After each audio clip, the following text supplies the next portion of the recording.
Maybe you've stayed in an Airbnb before and thought to yourself, this actually seems pretty doable. Maybe my place could be an Airbnb. It could be as simple as starting with a spare room or your whole place. When you're away, you could be sitting on an Airbnb gold mine and not even know it. I stay in Airbnbs every once in a while and really enjoy it. It's actually a terrific alternative to hotels, especially when I go on beach vacations with my family. We love to be able to have a house, more space, cook for ourselves. So big fan. And it really is something that many of us could take advantage of as an economic opportunity. For example, if there's a big music festival or tournament coming to your city, that's a perfect opportunity to get out of town and avoid the traffic. You can Airbnb your home and make a little extra money. Whether you could use a little extra money to cover some bills or something a little bit more fun, your home might be worth more than you think. Find out much more at airbnb.com/host. Don't Panic is a new comedy podcast from Wondery that leans into our most absurd anxieties and diffuses them with humor and actual advice. Listen to Don't Panic on the Wondery app or wherever you get your podcasts.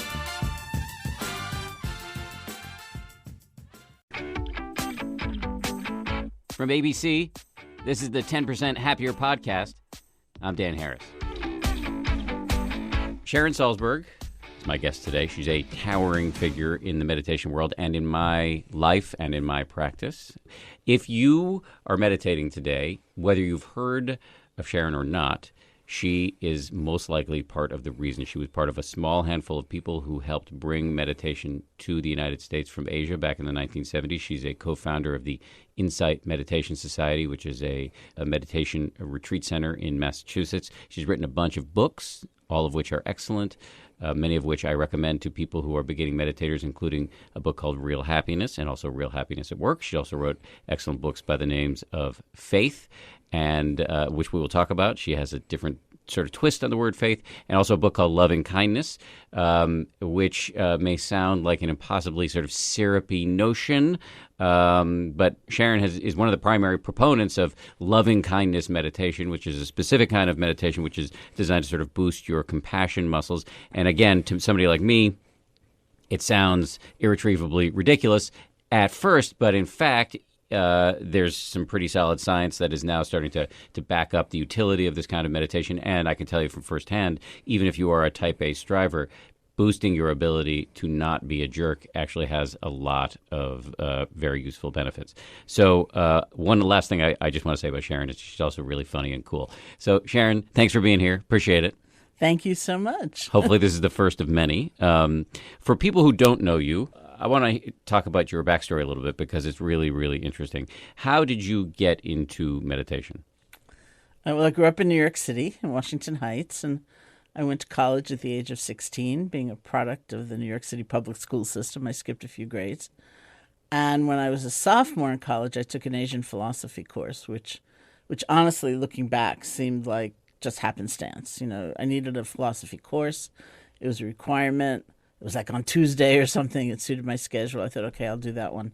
And it completely changed my life because it was, first of all, in that course, which was really centered around the Buddhist teaching, that I heard the Buddha saying right out loud, there's suffering in life, that if you're in pain, you're not aberrant, you're not weird, you shouldn't feel left out, you shouldn't feel excluded, which was exactly how I did feel. Like many people, I'd come from a family background, which it was, you know, very traumatic, very disrupted, and like for many people, it was a family system where this was never, ever spoken about. And so I didn't know what to do with all of those feelings inside of me. And here was the Buddha saying, you belong anyway. You know, this is a part of life. And then I heard that there's something you can do about suffering, not the suffering of circumstance. And you can't ward off all painful events, but the way you hold it. Do you hold it in isolation or with a sense of connection? Do you hate yourself in your life, or do you have a sense of compassion for what you're going through and therefore for others? And so it was like the door opened, and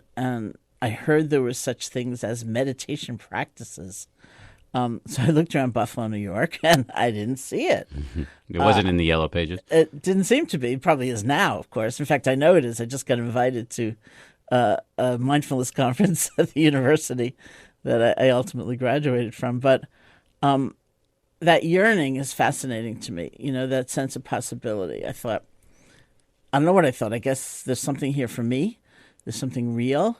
I can't be a bystander. I can't just think about it. So there was an independent study program at the university, and I created a project. I said, I want to go to India and study meditation and get a year's worth of school credit for it. And they said yes. So off I went.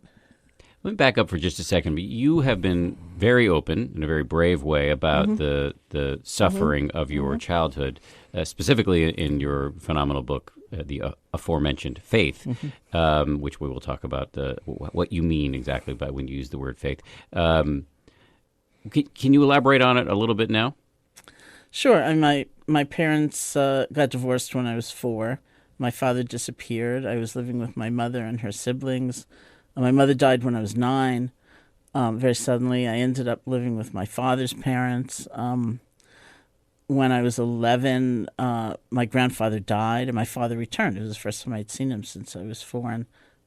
And he'd had pretty severe mental illness, and he came back. He was only home really for about 6 weeks when he took an overdose of sleeping pills. And he didn't die, but he spent the rest of his life, which was some decades, in some mental health facility or another. So that was when I wrote Faith.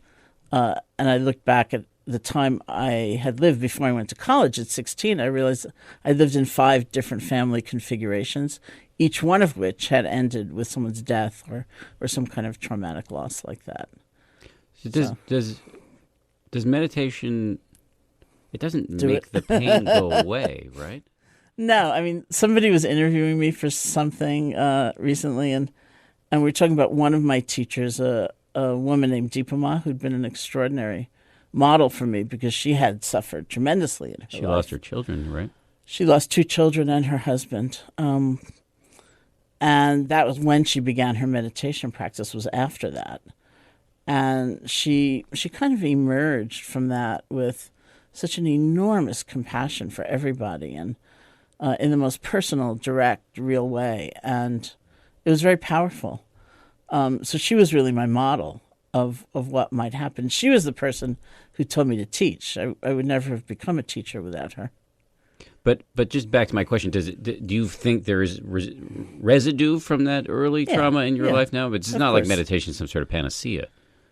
I would hesitate to say that in your presence, especially. The 10% happier guy, yeah. No, I don't think it's a panacea. But anyway, someone was interviewing me, and I talked about her, my teacher, and the person interviewing me said, well, and she said it in this very kind of timid way, do you think you reparented yourself with her? Huh. And I said, I reparented myself with all of them, all of my teachers. That wasn't like a tentative, squeamish thing for me to think about. I know that I reestablished a sense of relatedness because of their modeling of having been through suffering, of having compassion for everybody, of being attentive to everybody, no matter who they were.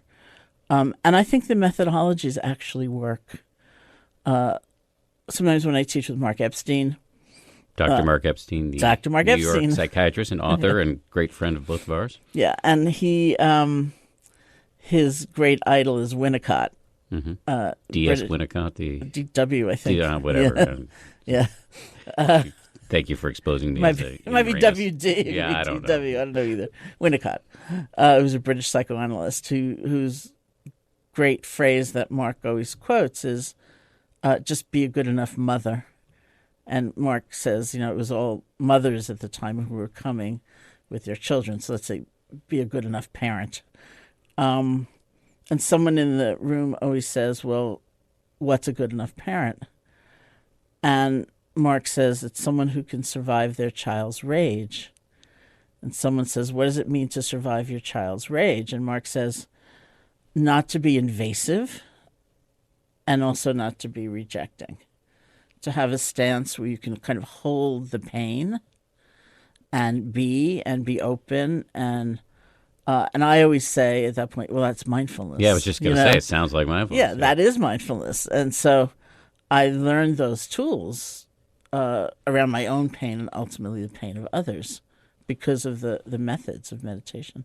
So you started studying Buddhist meditation, but you specifically were drawn over time, if I recall, to this loving kindness or metta, which is spelled Metta, which is a word in the ancient Indian language of Pali, which means loving kindness. But why were you drawn to metta, and what is the difference between the two practices, between basic mindfulness practice or insight practice in Buddhism and metta meditation?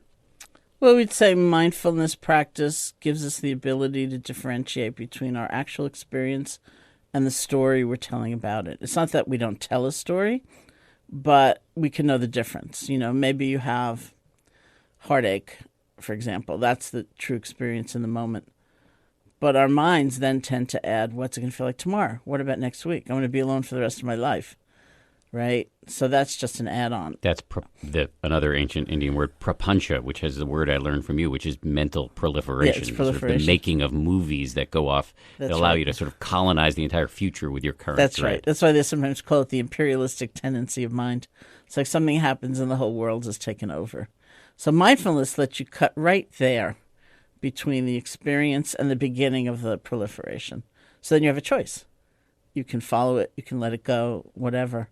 Whereas they say loving kindness practice will change the default story.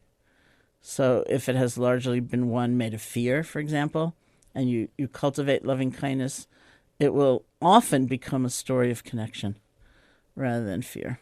So they work differently. They kind of do different things, and they're very supportive of one another. It's not like there's no loving kindness in mindfulness and there's no mindfulness in loving kindness. It's not that, but they are different methods.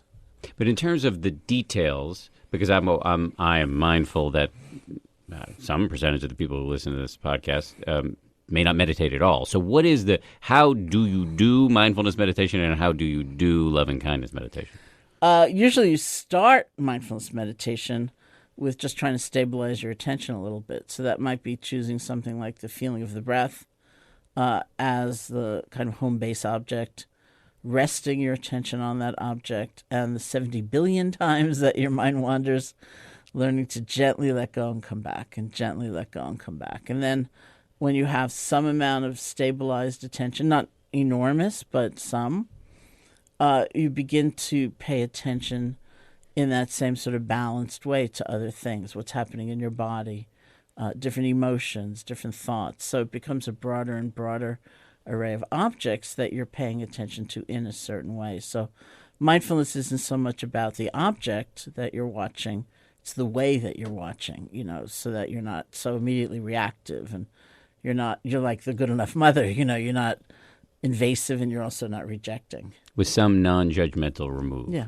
So you're not getting caught up in the traffic of your consciousness. That's right. And by contrast, loving kindness is?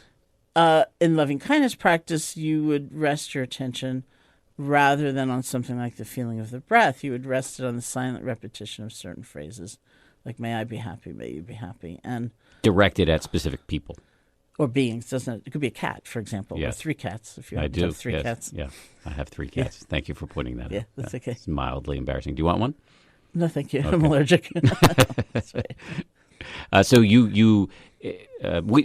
I should say, you actually teach an introduction to loving kindness on the 10% Happier app, and in as part of on the app, we have all these video discussions that precede your audio guided meditations, and in one of the discussions, I pointed out that when I first learned about what loving kindness meditation is, it sounded to me like Valentine's Day with a machete to my throat, because you sit there and you visualize beings, which for some people is a problematic word, but so people or animals, and you repeat these phrases systematically. You may be happy, may you be healthy, may you be safe, may you live with ease, and then you move on to the next being, and until you actually do all beings.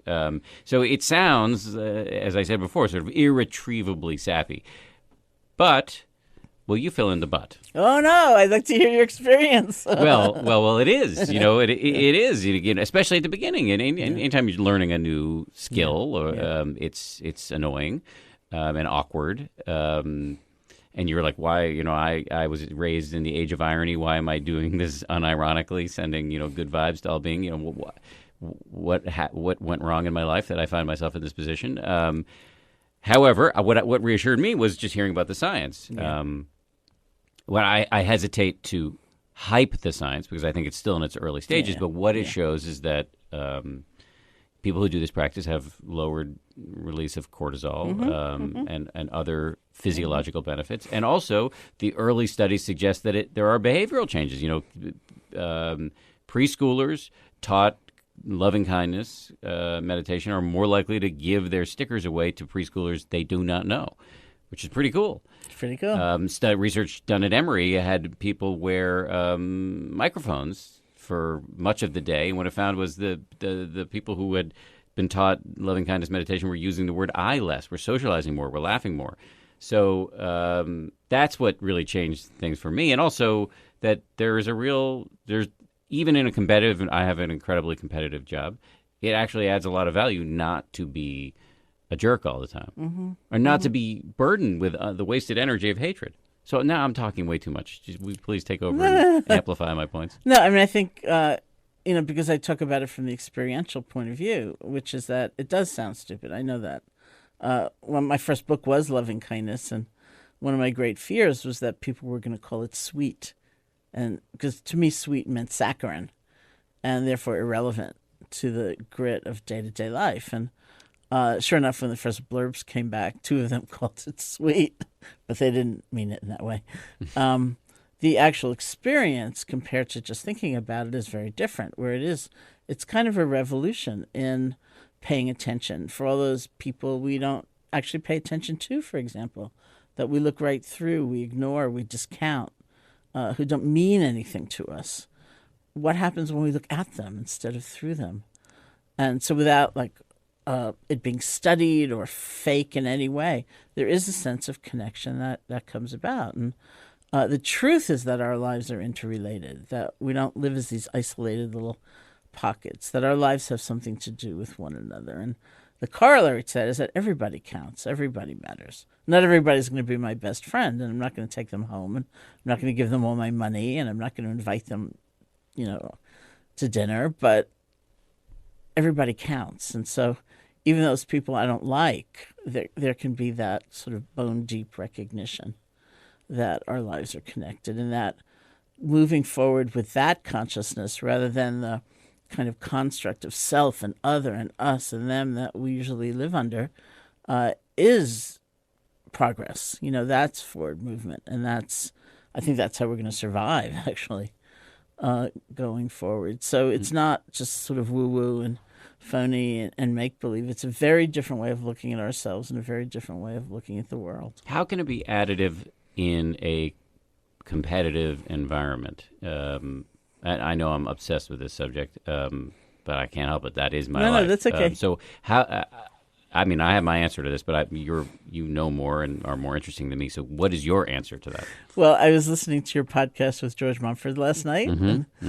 George is an old friend of mine, and he's, of course, the meditation coach for, well, we say the New York Knicks right now, the glory days with the LA Lakers and the Chicago Bulls. He's taught some Michael Jordan, Kobe, Shaq. He's taught some major players how to meditate. And they talk about him, they each refer to the special relationship they've had with him. And so when his book came out, we were doing some things together in New York City, and people kept asking him, how do you take someone whose whole bent is individual excellence, like being a superstar, and have them think more like they're part of a team, because that's Phil Jackson's philosophy. And George said, because that's how you win. That's how you actually win.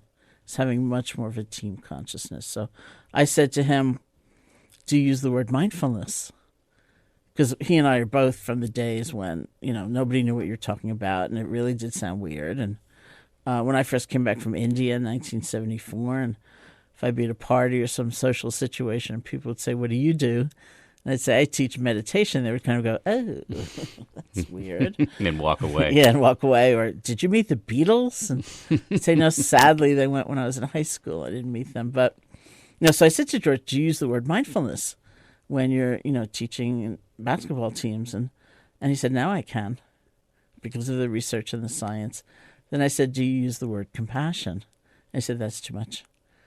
But I knew he must talk about the quality, because how else do you get that sense of a team? So I said, what do you say? And he thought for a moment, and he said, I say, don't be hating. Just don't be hating on yourself. Don't be hating on others. That's the message. Because it will drain you. It will damage you. It won't help you get ahead. If you really look at what's most effective, what's most efficient, I think internally it's a kind of self-compassion. It's not an endless rant against yourself when you've made a mistake, which doesn't mean you've sacrificed standards of excellence or cutting edge. And it's compassion toward others in that sense of dissolving some of that real rigidity of self and other.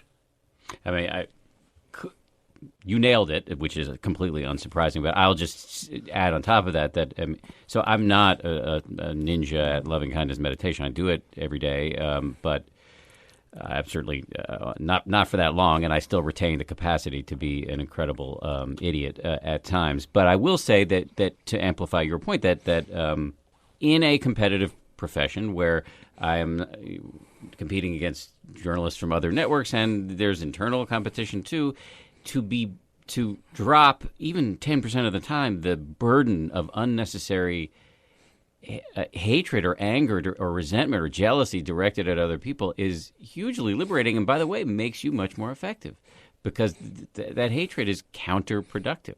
And also, as you said, having some self-compassion, so that when you make a mistake or when you lose or whatever, you aren't engaged in endless rounds of self-laceration that diminish your resilience. All of this is, if you can get past the initial syrupy nature of the thing, all of this is a huge value add. A huge value add. So anyway, thank you for teaching me that. My wife, as I've said to you before, would like to send you flowers on a weekly basis. You mentioned before that it used to be very weird culturally to say that you taught meditation. It is no longer that weird. In fact, what we're finding is that it's becoming kind of hip and trendy. What are your feelings about that? Because there are those who believe that a lot is being lost in the popularization of meditation. It is referred to in some circles as mindfulness. So the floor is yours. Do you agree with those concerns? I think there are concerns, as we were talking earlier. I don't like to think of myself as like the truth police. I mean, definitely don't want to be in that position. I think about the times in my life, especially when I was starting out in meditation, and I was so young. I was 18, and I was so I needed structure so badly, and I needed a sense of having arrived somewhere so badly, that I also really adopted the sense of, well, my way is the best way. The way I've been taught is far superior, and kind of ownership of the truth. And I really don't like the memories of myself from that period. And it was maybe a necessary developmental stage. You were pretty strident. Yeah, I was pretty strident, and I'm very, very, very glad that passed. So I don't want to pick it up again, or I don't think it's the right space for one to be in, that I own the truth, which I will now bestow in some measure upon you. I just don't think it's correct. So there's that. And there's also, I think there are, it's an interesting time. I once was in a group which divided up. I gave a talk somewhere, and then we divided up into small groups. And so maybe there were 12 people in my little group, and I swear 9 of them introduced themselves to me as mindfulness teachers. And I sometimes a mindfulness coach, which is a new iteration of that. And I realized that days gone by, my next question would have been, who's your teacher? Because that would have told me something. Like if you said Thich Nhat Hanh, that would have implied social action. If you said Pao Sayadaw, that would have implied concentration practice, or, whatever. And I realized that's actually an irrelevant question now. That people don't think about having a teacher necessarily. They don't necessarily have a sense of lineage. It's easy enough to call yourself anything. There are many self-arisen teachers, and some of them are doing great service, in their communities, but it's a whole other world than kind of the world I grew up in, where my teacher told me to teach, and I didn't even want to teach. I certainly didn't see it as a career path. And that's I went to see Deepa Ma, that woman who had suffered so much in her life. In 1974, I was coming back for what I was convinced was a very short period of time to the States before I returned to India and spent the rest of my life there. And Joseph had already come back, Joseph Goldstein, yes. Whom I had met at my first retreat in India, and he'd been back for maybe 6 months or something like that. I should just jump in and say he's one of the co-founders of the Insight Meditation Society, which is your home base, and also a very prominent teacher, my teacher, and also works with us on the 10% Happier app, and also a phenomenal dude. Yeah. So I went to see Deepa Ma in Calcutta to get her blessing for my very, very short trip back to the States. And she looked at me and she said, when you go back, you'll be teaching with Joseph. And I said, no, I won't. And she said, yes, you will. I said, no, I won't. She said, yes, you will. I said, no, I won't. I mean, the idea was unfathomable to me that I was capable of teaching, or that I wasn't going to be a student, in India forever. And then she said two things to me that were very important. She said, you really understand suffering. That's why you should teach, which was the first time, especially coming from her, it was the first time I thought of everything I had been through as something that could be helpful to others, And then she said, you can do anything you want to do. It's only your thinking you can't do it that's going to stop you. Mm-hmm. And I left. She lived sort of in this tenement-type place up in the 4th floor. And I walked down those stairs thinking, no, I won't. It never really entered my mind as a possibility. And I came back and I did, things I needed to do with family and stuff. And then Joseph, by this time, was out in Boulder, Colorado. And it was the first summer of Naropa Institute beginning. And he was sort of Ram Dass's teaching assistant. Ram Dass had this enormous class of like 1,000 people, and Joseph was teaching the... We should explain who Ram Dass is. Okay, please do. He wrote the seminal book, Be Here Now. He's more of a Hindu teacher than a Buddhist teacher, but very influential for your generation, and also was, if you want to go look at the YouTube clips, booted out of Harvard for doing experiments with magic mushrooms. LSD, actually. Oh, it was LSD? I thought it was psilocybin. Anyway. Oh, no. Okay, I got it wrong. Drugs. He and Timothy Leary. Drugs. Yes. So Ram Dass had this enormous class. Joseph was teaching the meditation subsection. And a number of us had just come back from India, and we had nowhere to go. So the joke was that Joseph was the only one with a job and an apartment, so we went to Boulder. And at one point, 9 of us moved into his one-bedroom apartment. I can only imagine how he felt. I know. He just was extremely meticulous. It drove him insane. But as he tells the story, he really suffered until he gave up the thought that it was his apartment. And then we were just all living together. It was fine. And he and I began teaching together. And Jack was there, Jack Cornfield. One of your co-founders of the Insight Meditation Society, also a prolific author, great meditation teacher, and also founder of Spirit Rock, which is kind of the West Coast edition of IMS. Yes, so that's where the three of us really met. And we began responding to invitations to teach, and then other invitations to teach. And in between, we slept on people's living room couches, and we had nothing. We had nowhere. Somebody finally, I think, because he was tired of us living with him, said, I have an extra house that I usually rent out down in the Santa Cruz area. Why don't you stay there a while? So we went there, and somebody came through and said, you should really start a retreat center. You don't have to disperse at the end of 10 days wherever you are. And he said, I know the people who can do it. They're all in Massachusetts. And I said, that sounds good, And so all this time I kept thinking, this is temporary. I'm going back. I'm not a teacher. I'm not a real teacher. And then one day it was like, oh, wow, she was right. So it's very different than how it is now, where it is a career path where you kind of undertake out of whatever desire or intention is motivating you to become a meditation teacher. It's a whole different world. I remember very vividly shopping for baby gear before our son exited the womb and entered the world. And it was fun, but also really stressful. And it felt like I was learning a brand new language. Baby List helps families celebrate with the best baby registry, ideas and inspiration for how to throw a great shower, great gifts, and digital tools that keep you and everyone you love connected. Choosing products for a growing family can be confusing. At Baby List, their expert-backed advice guides you through the process of building the perfect wish list.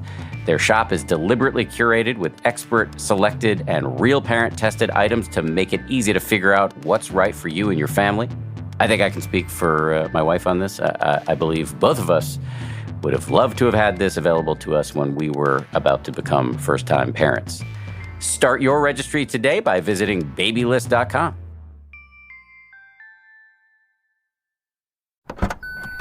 Trying to grab all the groceries in one trip?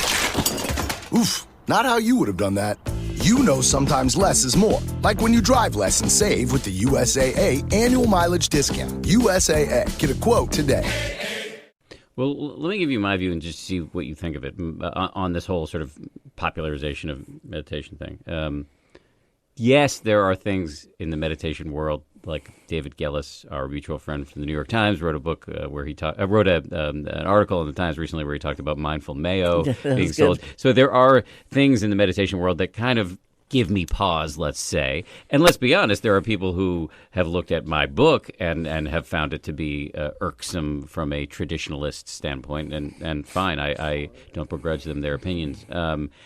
But overall, I think more mindfulness is better than less mindfulness. And yes, maybe it's being taught in places that make Buddhist traditionalists uncomfortable, like corporations or the military. But I don't know. I can't see how that's a bad thing. I can't see how it's a bad thing. But maybe I'm wrong. What's your view?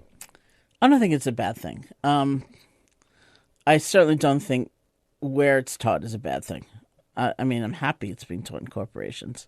I'm happy it's being taught in the military. I know that is a controversial point of view. I think the teaching in the military, because I watched the progress of that. People's fears that it's being used to make like super soldier, like the mindful sniper. But really, it started out with people teaching veterans whose lives were really shattered by PTSD. And everybody I know in the Dharma community was just so happy about that. How can you who knows if it will really be a tool that will help resilience. But if it is, how could you possibly want to deny somebody who's suffering like that? And then somebody said, what if it's a preventative? What if people had this in basic training and they were less likely to fall apart and less likely to kind of do these extreme acts in the theater of war and less likely. And so then, the training got sooner and sooner into someone's entry. And that's when some people really got upset, talking about the mindful sniper and all that. But I think it's fantastic. I think everybody should have these tools available. Whether they end up using them or they end up being useful or not is another question. But I'm all for the completely widespread availability and accessibility, and whatever that means. But I do think that and this is controversial too, because people have very different opinions about this, but I do think the qualifications of the teacher make a difference. I agree with that.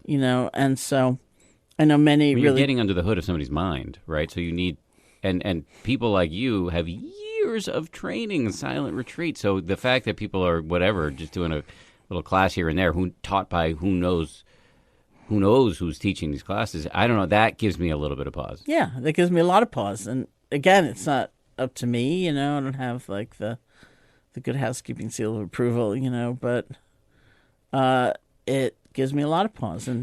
But that's an interesting question because on the one hand, yes, I certainly would. I want my teachers to have had an enormous amount of experience. But if mindfulness is going to be, if meditation is going to be scaled in our culture, given what I think is the rising demand here, we need to have people who are sort of frontline teachers who haven't spent 3 years in Burma like you did or whatever. So how do we do that so that the quality is high enough or good enough to quote whatever his first initials are, Winnicott? Winnicott. Yes.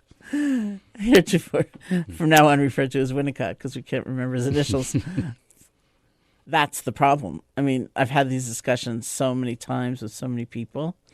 I don't know, but that's it right there. Technology may provide some of that answer, frankly. And I'm not just saying that because you have an app that I'm on, because the means of distribution is then widespread, and the accessibility is widespread, but the quality is the quality. I've really honored the fact, like on the app, you're very careful about who's answering those questions. The coaches we have. Yeah, the coaches. We have, on the app we have a coach function. It's somebody you can ask questions of at any time, and we're very careful about who's answering those questions, and we have layers of security to make sure that you're not getting bad answers, because it's pretty easy to give bad answers. Like if you were to ask me a question about your practice, I'd probably give you a bad answer because I'm not a teacher. Mm-hmm. So anyway, you were saying I jumped in. Yeah. So I don't know the answer to that. I think that people come really good-hearted, well-intentioned, smart people come down on different sides of that. They say, you've got to train the people from within the community, like within the military would be the example, even if it's a very brief training. And then I always say, well, then you've got to make sure there's such a thing as continuing education. Mm-hmm. I mean, I would really dislike the feeling in myself that I was done learning. I have teachers, and I keep practicing. And if that ever stopped, I hope somebody would point that out to me, Like, remember when you thought you were still a student? That was better.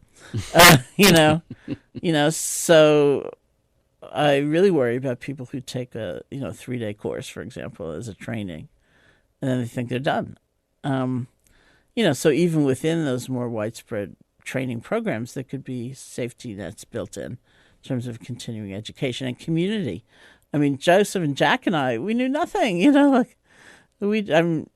institutionally, we knew nothing. I don't even know what a mortgage was exactly, when we bought the place. But even in terms of teaching, we were always talking to one another. What about that? What do you think about that? And there are a lot of people who are much more isolated than that, just kind of going off and doing their thing.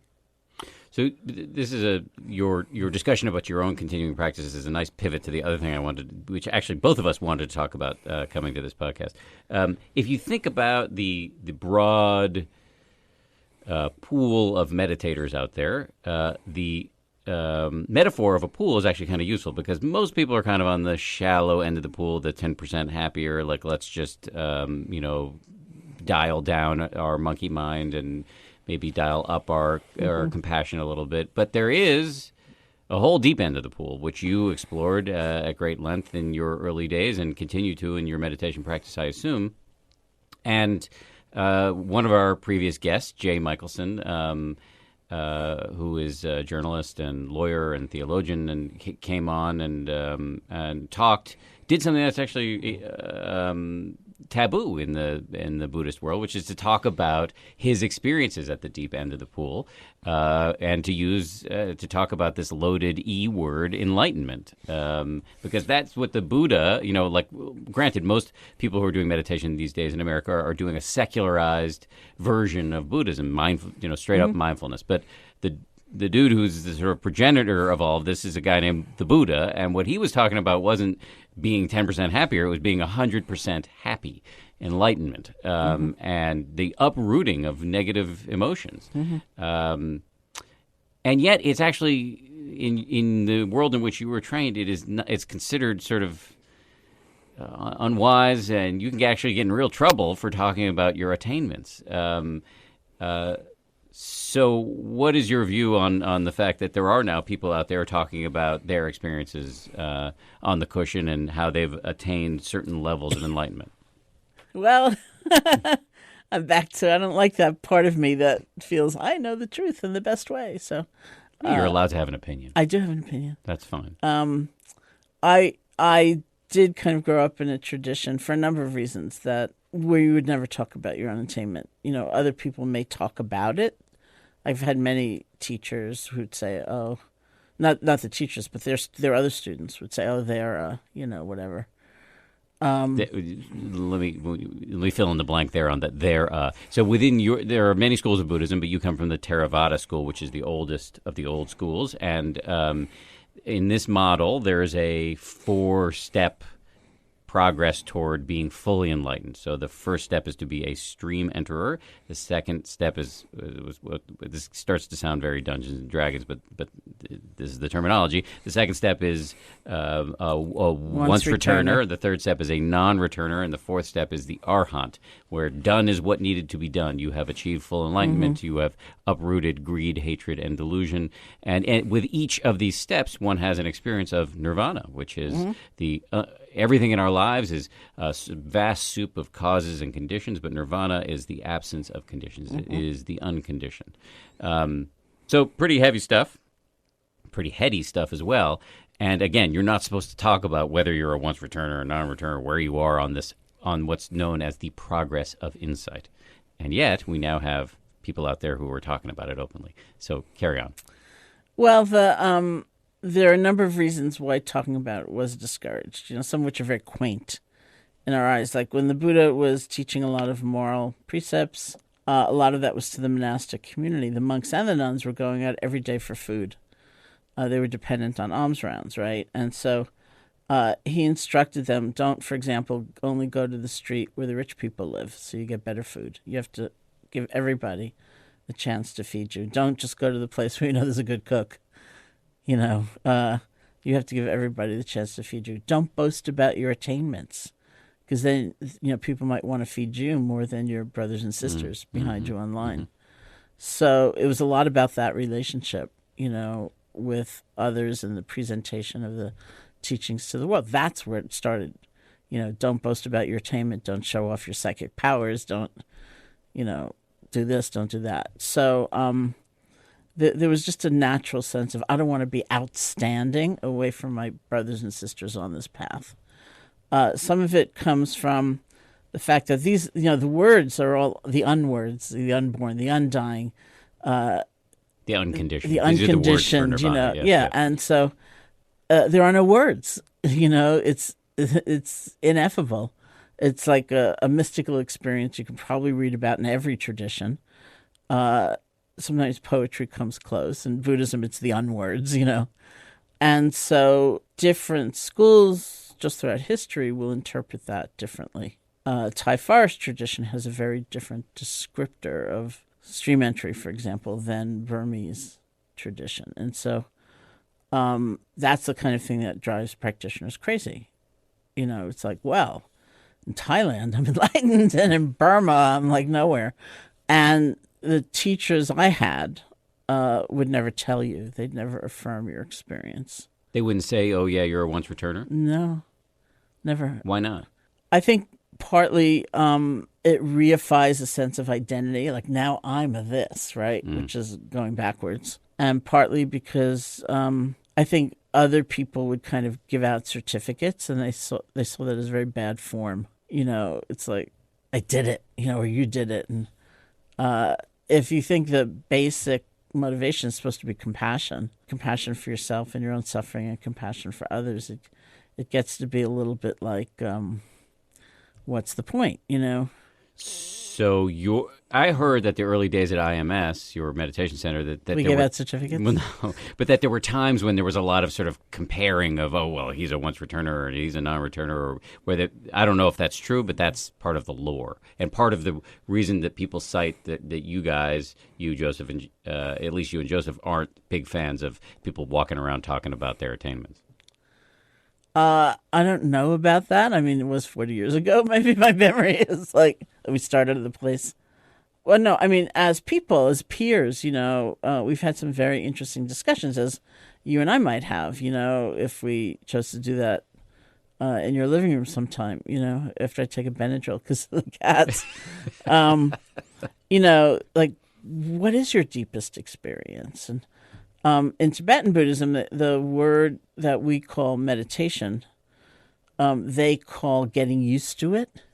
And so from their point of view, so there are lots of points of view. From their point of view, we have all had profound experiences of connection and selflessness and boundless love and infinite wisdom, but we don't live there. We don't get used to it, right, until we practice. That's why we practice. So it's not to get something you've never had.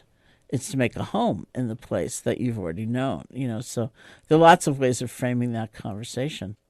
I don't see the exact benefit of saying to somebody, there are shifting definitions of this state. According to one, I think you may have gotten there, but I'm not totally sure. Keep trying, which would, for me as a student, that would drive me insane.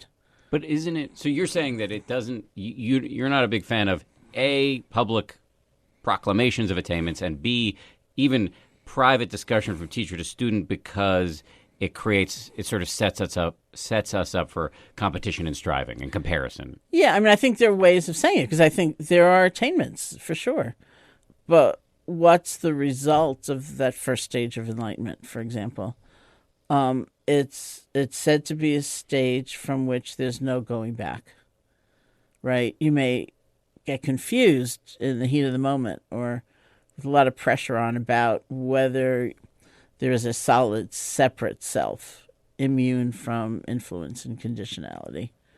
But if someone asked you, you would absolutely know. Or does everything change all the time? Like when I'm full of craving, I forget. I think, if I had a bigger apartment, I would be perfectly happy forever. But if you actually asked me, I would absolutely know. That's not the answer. So there are lots of moments in life where we kind of break through to the other side of something from which there's no going back.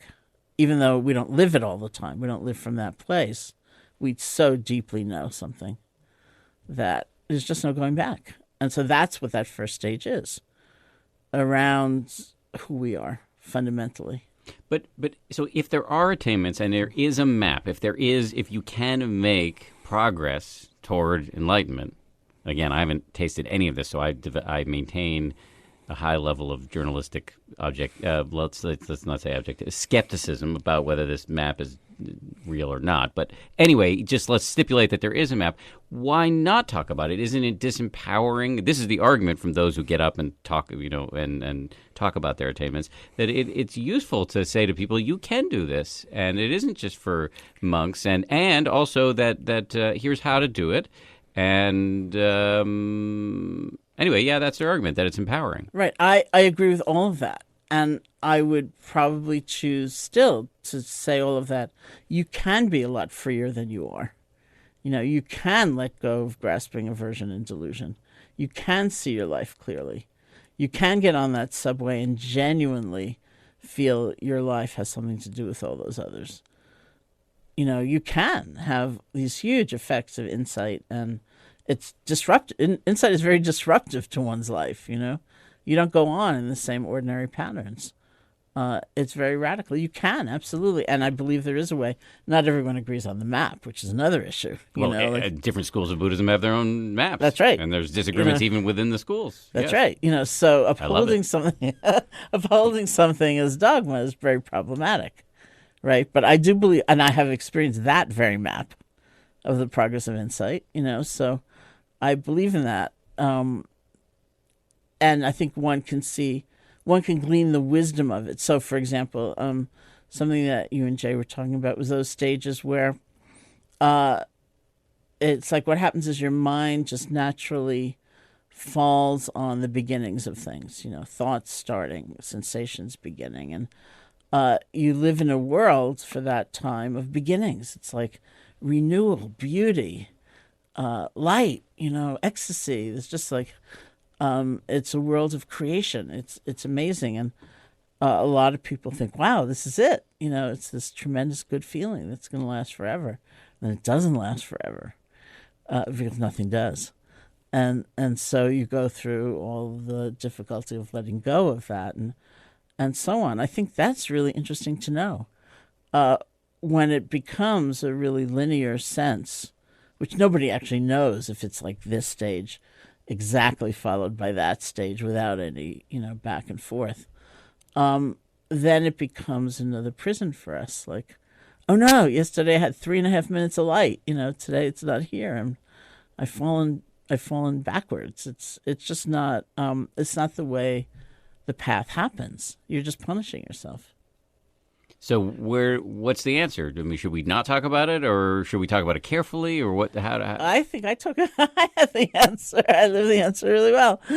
No, it's what I just said. It's like I would talk about the insights. I would talk about the results. Otherwise, you're just trying to have trying to tick off the box. Yeah, Right. stream entry. Yeah. You know, I feel that with myself. I mean, I feel like I want to get there. I want to see what it's all about. But I feel like the more you want it and the more you're trying to go for it specifically, the less likely you are to get it. And what is it anyway? That's right.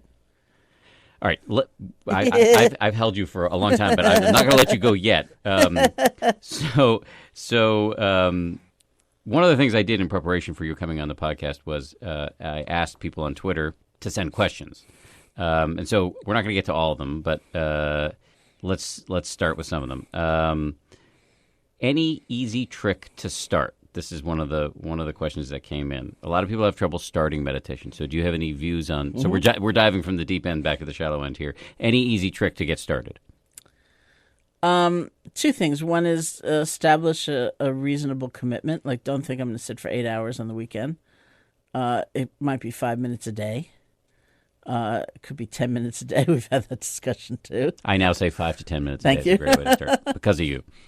The discussion was about my saying the first 5 minutes are the hardest 5 minutes usually because you're so agitated often thinking about what you have to get done that day that 10 minutes is like kinder to yourself than 5 minutes. But if it's a reasonable commitment for a short period of time, like I'll sit 10 minutes a day for 2 weeks or 5 to 10 minutes a day for a month, something like that.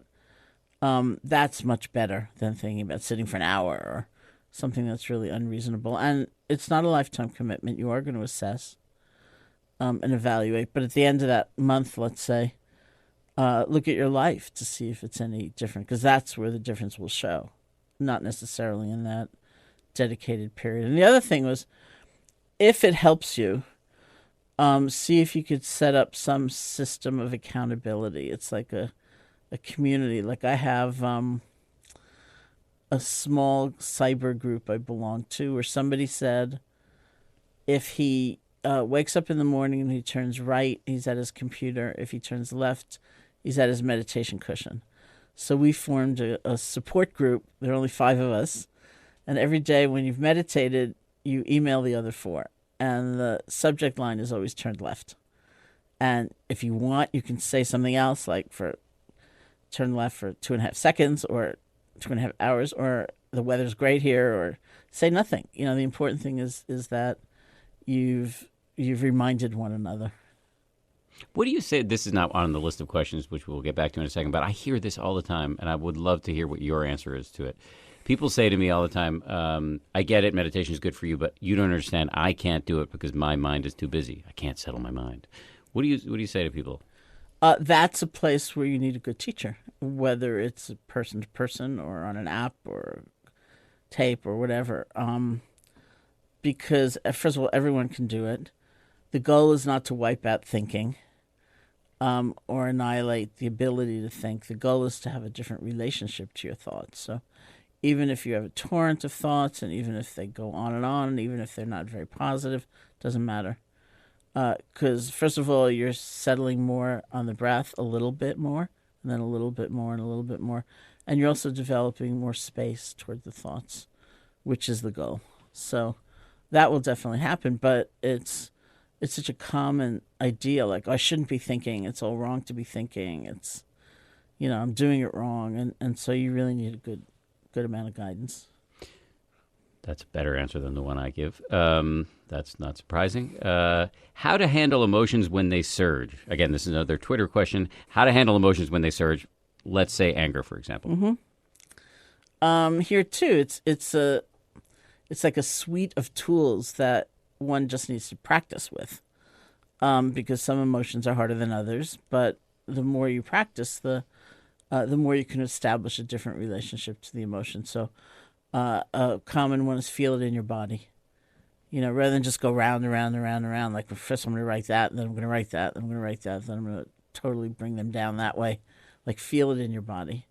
And see if you can switch from the content, like the grievance or the plan of action, to the emotion itself. It's like when we have a strong emotion, even if it's like strong desire, we're usually paying attention to the object, not to what it feels like to have so much desire, right? So like I need a new car, so I might think of should I get that kind of upholstery or that kind of thing or whatever? And we get consumed by that, not, kind of pivot our attention back to what does it feel like to have desire? Yeah. So that's what we would do with the anger. I try to do that around cookies. Yeah. Yeah. That's a good one. Doesn't always work. What does it feel like? Yes. And so you feel it in your body. Also, we look for the add-ons. As with everything, it's the papancha that gets us in the end. I'm such an angry person, I will be forever. Spent $10,000 in therapy and I'm still angry. What a waste. Whatever it might be. And those are just add-ons. And come back to, okay, what does it feel like? And then we kind of deconstruct the anger movie. We just look. And so maybe within the anger, we see sadness, we see fear, we see helplessness, whatever it might be. And then if we choose to take action, we can do that with a full comprehension of all those feelings, not just the topmost layer, which was the anger. And we also see change. If you look at anything in that balanced way, you'll see it's constantly changing. And so that quality, that emotion, which seems so solid, so oppressive, so overwhelming, when you really look into it, it's constantly changing. And so it's different. Very nice. I'm going to cut off the Twitter questions in the interest of time and just finish on the last question, which was promised at the beginning, which is to talk about this word that you used, which is faith. Because I actually think it works nicely with the folks who are asking us questions on the sort of beginner side of things here. In order to keep going, you need some faith that this thing works. Mm-hmm. In other words, you need some confidence that you're not wasting your time. And that really is the spirit in which you're using the word faith, is it not? Mm-hmm. Talk a little bit about that. I think it's different kinds of faith at different times. It's like when I think about what brought me out of Buffalo to India, it wasn't like an overwhelming confidence, but it was some possibility. It was some sense of possibility that made it worth going for. So maybe that's all you have. It's kind of intriguing, or it's interesting, or it seems like it'll be challenging in a good way.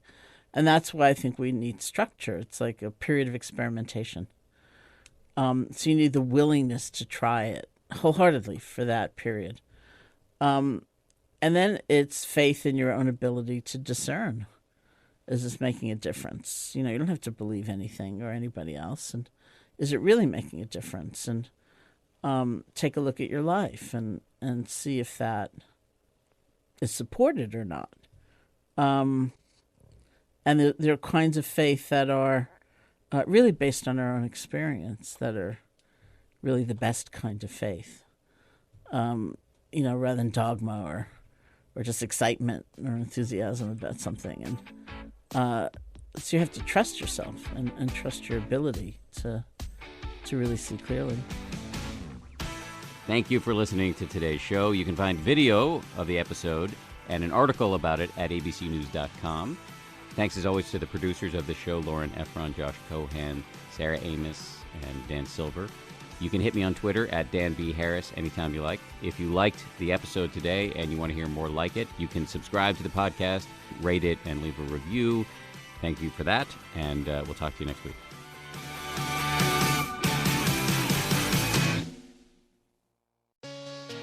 Hey, Prime members.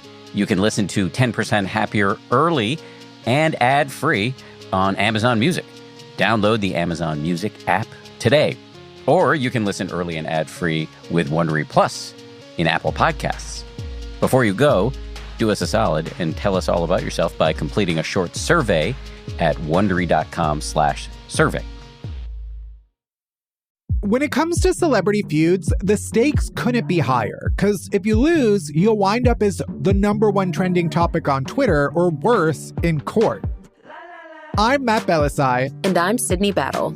And we're the hosts of Wondery's new podcast, Dis and Tell, where in each episode, we unpack one of pop culture's most iconic celebrity feuds and what our obsession with them says about us. The first season is packed with some messy pop culture drama, like the conflict between Blac Chyna and the Kardashians. It starts with Chyna befriending Kim, and then Chyna's fiancé Tyga leaving her for Kylie. But that rivalry is soon followed by an all-out war with the entire Kardashian-Jenner clan that involves physical fights, revenge porn, and multiple lawsuits with more than $100 million on the line. You've seen the headlines, and now you'll get the whole story. Follow Dis and Tell wherever you get your podcasts. You can listen ad-free on Amazon Music or the Wondery app.